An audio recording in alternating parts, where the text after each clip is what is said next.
সোমবার বিকেলে আরামবাগ মেডিকেল কলেজের তৃণমূল প্রার্থী মিতালি বাগের আক্রান্ত গাড়ি চালকের সঙ্গে দেখা করে তার শারীরিক অবস্থার খোঁজখবর নিলেন তৃণমূলের মুখপাত্র তথা প্রাক্তন সাংসদ ডক্টর শান্তনু সেন।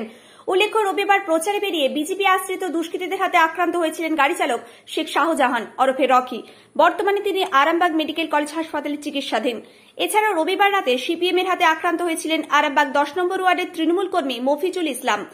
এদিন শান্তনুবাবুর সঙ্গে ছিলেন তৃণমূলের আরামবাগ সাংগঠনিক জেলা সভাপতি রামেন্দু সিংহ রায়, জেলা চেয়ারম্যান স্বপন নন্দী, প্রার্থী মিতালি বাগ, আরামবাগ সাংগঠনিক যুব তৃণমূলের সভাপতি পলাশ রায়, প্রাক্তন বিধায়ক পারভেজ রহমান, বিশিষ্ট চিকিৎসক অশোক নন্দী, খানাকুল 2 নম্বর ব্লকের তৃণমূলের সভাপতি রমেন প্রামাণিক ছাড়াও অন্যান্য নেতাকর্মীরা। আজকের বিষয় নিয়ে কি বলবেন?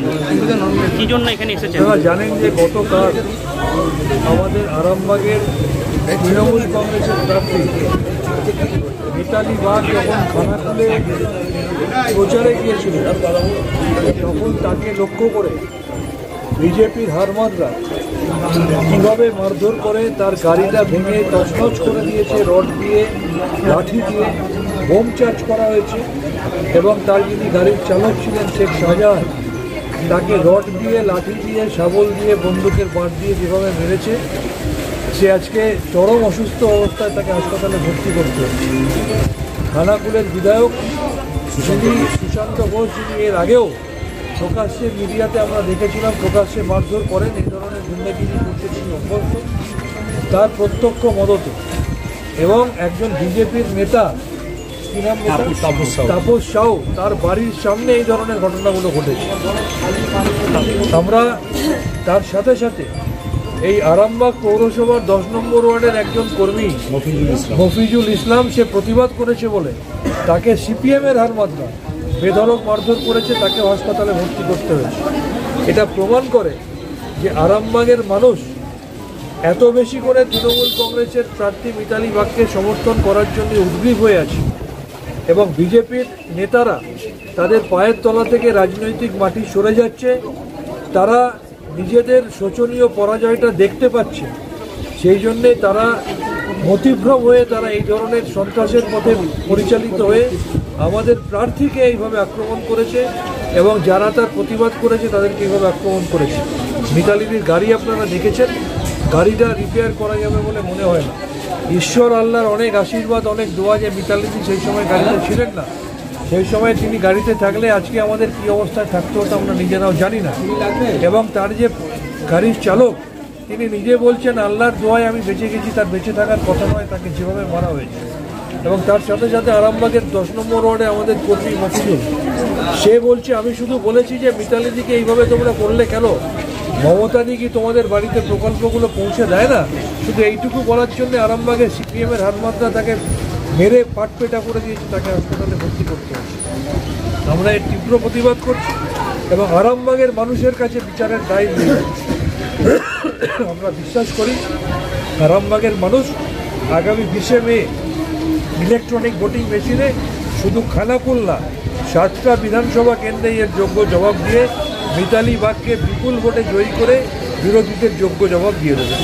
বিধায়ক বলছেন যে তৃণমূলের গোষ্ঠীদ্বন্দ্ব, যার কারণে এই ঘটনা, তিনি প্রতিক্রিয়া দিয়েছেন, তার কথা বলছি।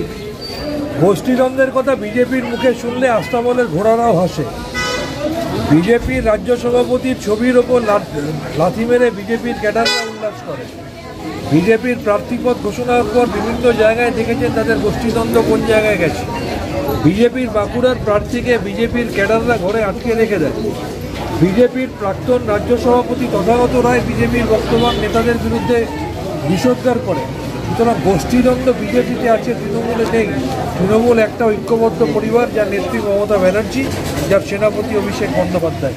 এটা সুশান্তবাবু, যিনি একজন পরিচিত হারমাদ, যার হারমাদগিরির নমুনা কিছুদিন আগেও সংবাদ মাধ্যমে সবাই দেখেছে, তিনি আজকে নিজে মিথ্যাচার করছেন। তার কারণ তিনি জানেন যে তার মুখোশ খুলে গেছে, তিনি ধরা পড়ে গেছেন এবং তিনি বুঝতে পারছেন যে তার বিধানসভা খানাকুল, যেখানে 2021 সালে মানুষ ভুল করে তাকে নির্বাচিত করেছিল এবং বাংলার মানুষের রায় নিয়ে নির্বাচিত বিধায়ক হয়ে তিনি সেই বিজেপি নেতাদের সাথে দিল্লিতে গিয়ে বাংলার মানুষের ন্যায্য পাওনা আটকে দেওয়ার জন্য তদবির করেছেন। সুতরাং এই বাংলা বিদ্বেষী, বাঙালি বিদ্বেষী বিজেপিকে যে বর্জন করবে এবং আরামবাগে খানাকুল সহ সমস্ত লোকসভা কেন্দ্রে তৃণমূল কংগ্রেসের যে জোয়ার আসবে এটা বুঝতে পেরে তিনি এই ধরনের কাজগুলো করছেন। নিজের মুখে শুনেন, তিনি প্রথম যেদিন গিয়েছিলেন সেদিনকে বিজেপির প্রধান তাকে আটকেছিল। তারা জানে যে তাদের কাছ থেকে জনসমর্থন সরে গেছে এবং তারা জানে মিতালি বাগ যত মানুষের কাছে পৌঁছাবে তত বেশি লক্ষ লক্ষ ভোটে তারা হারবে। সেই জন্যে তারা মিতালি বাগকে মানুষের কাছে পৌঁছাতে দিচ্ছে না। কিন্তু তারা ভুলে গেছে যে মমতা বন্দ্যোপাধ্যায় ইতিমধ্যে বাংলার 11 কোটি মানুষের মনের মণিকোঠায় পার্মানেন্টলি ঢুকে গেছে। তো আপনাদের প্রশ্নের মাধ্যমেই পরিষ্কার হয়ে যাচ্ছে যে কেন বারবার আক্রমণ হচ্ছে।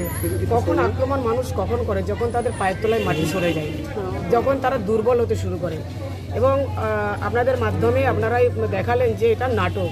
তো আমি যখন প্রথম দিনকে গিয়েছিলাম, তো সুশান্ত ঘোষের পরিচালিত পঞ্চায়েত, বিজেপির পরিচালিত পঞ্চায়েত, সেই পঞ্চায়েত প্রধান আটকাচ্ছে। কিসের জন্য আটকাচ্ছে? কেন আটকালে? সে নাটকে কি লেখা ছিল? সে নাটকে কি লেখা ছিল? আর ওনারা যেটা নাটক বলছেন, ওনারাই তো নাটক করছেন। সব থেকে যদি বড় নাটকবাজ বলা হয় ভারতে, তাহলে নরেন্দ্র মোদী, তিনি তো বড় নাটকবাজ একটা। আর তার দলের কর্মীরা তো আরও নাটকবাজ। আর তার সেই নাটক দেখার জন্য পয়সা লাগে মাত্র 2000 টাকা। 2000 টাকার বিনিময়ে তো নাটক তৈরি করছেন। তারা তো নিজেরা এসি ঘরে বসে নাটকই বলবেন। মানুষের দাদা বলেছেন, মানুষ যেভাবে আমাকে স্বাগত জানাচ্ছে, শঙ্করধ্বনি করছে, মিষ্টি খাওয়াচ্ছে, তারা ফুল দিয়ে বরণ করছে, এটা ওদের সহ্য হচ্ছে না। মানে সে দেখবে জ্বলবে লুচির মতো ফুল বেশে ফুলে যাওয়ার মতো অবস্থা হচ্ছে। হাতছাড়া হলে যা হয় সেটাই। দিদি, আগামী দিনে কি খানাকুলে আরো প্রচারের ঝড় তুলবেন? আমাদের প্রচারের ঝড় আগামী দিনে কেন, ব্রিগেডের ময়দান থেকে জননেত্রী মমতা বন্দ্যোপাধ্যায় এবং সর্বভারতের সাধারণ সম্পাদক অভিষেক বন্দ্যোপাধ্যায় যেদিন 42টা আসন ঘোষণা করেছিলেন, সেদিন থেকেই তো ঝড় উঠেছে। সেদিন থেকে ঝড় উঠে আছে। সব ছেড়ে ছুড়ে আমরা তো পালাবই, ফুল স্পিডে দৌড়ে যাবই। আমরা খেলবো, শিখবো, পড়বো, নাচবো, নতুন বন্ধু পাতাবই।